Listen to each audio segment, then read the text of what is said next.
John starts off this hour. He's in Colorado. Hi, John. How are you? How you doing, Dave? Appreciate you taking my call. Sure, man. What's up? Well, I've been an on-off listener to you for a few years now, and I don't think I've ever heard this question posed to you before. What do you guys have advice for somebody that's kind of living with the death sentence? And if I may, give you a little brief overview of what my situation is. Sure. Well, when I was born with my leg, shorter than my other one. I went through a bunch of surgeries. The first one, I was 7 days old. Went through about 13 more. Went to the Shriners Hospital, which was a great facility there in Houston, Texas.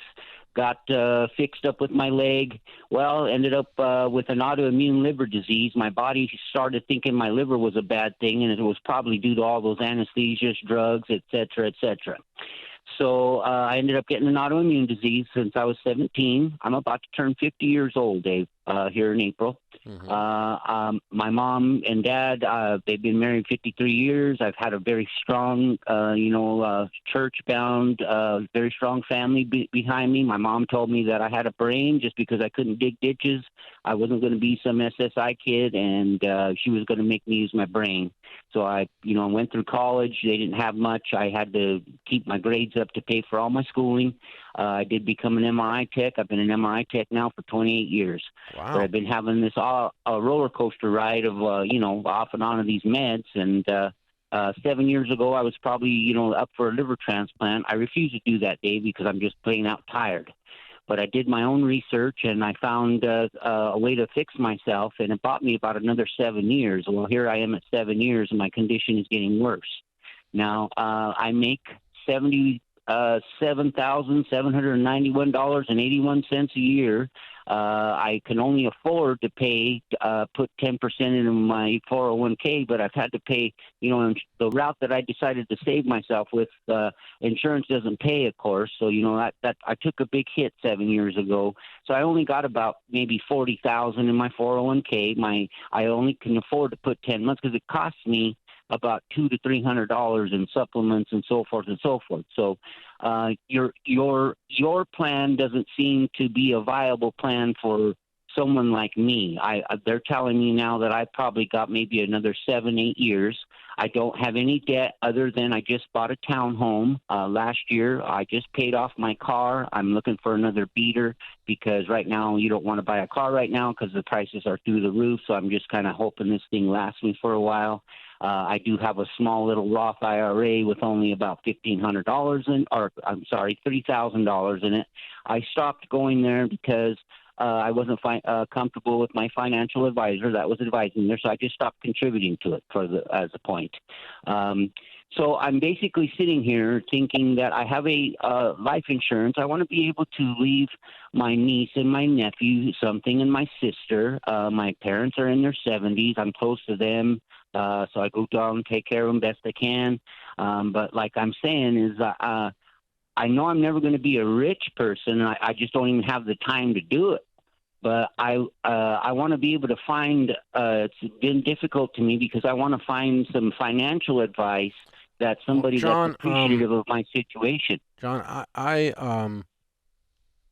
can't imagine facing what you've been facing. I mean, you've been a fighter. You've been a fighter your whole life. Yeah, it's been rough, Dave. And every time they tell you you're done, you get another 7 years. Is the story I heard. So I'm not sure you're as done as you're describing. And I suspect that something will come along and if it does, you'll find it. That will be a way to do this.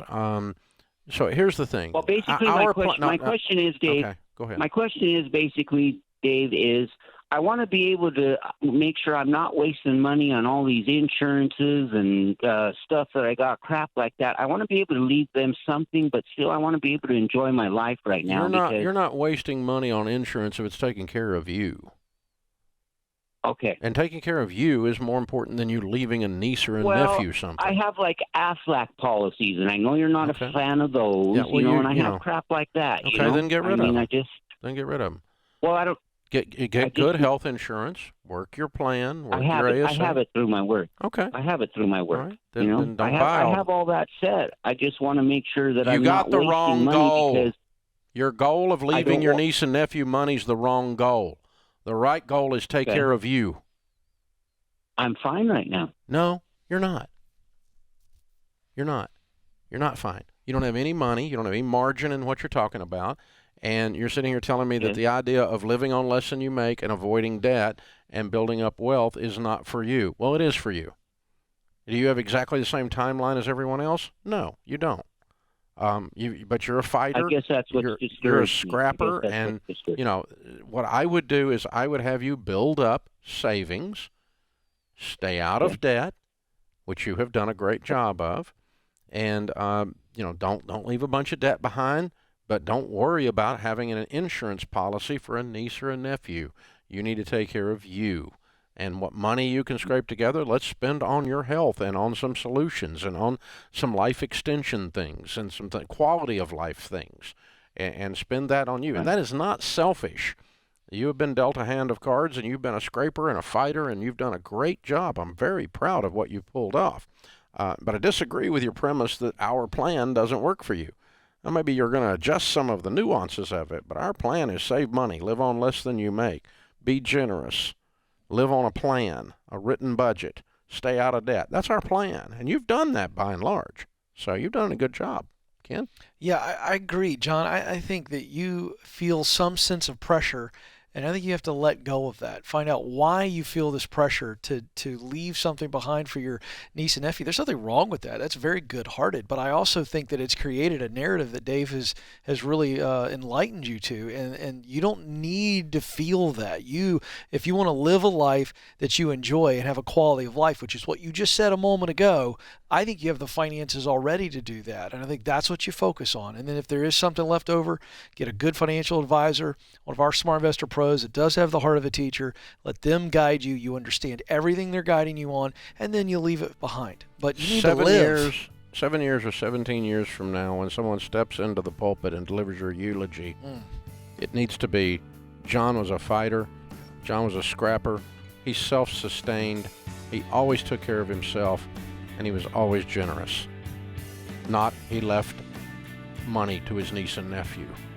This is not where your greatness comes from. Your greatness comes from who you already are, John.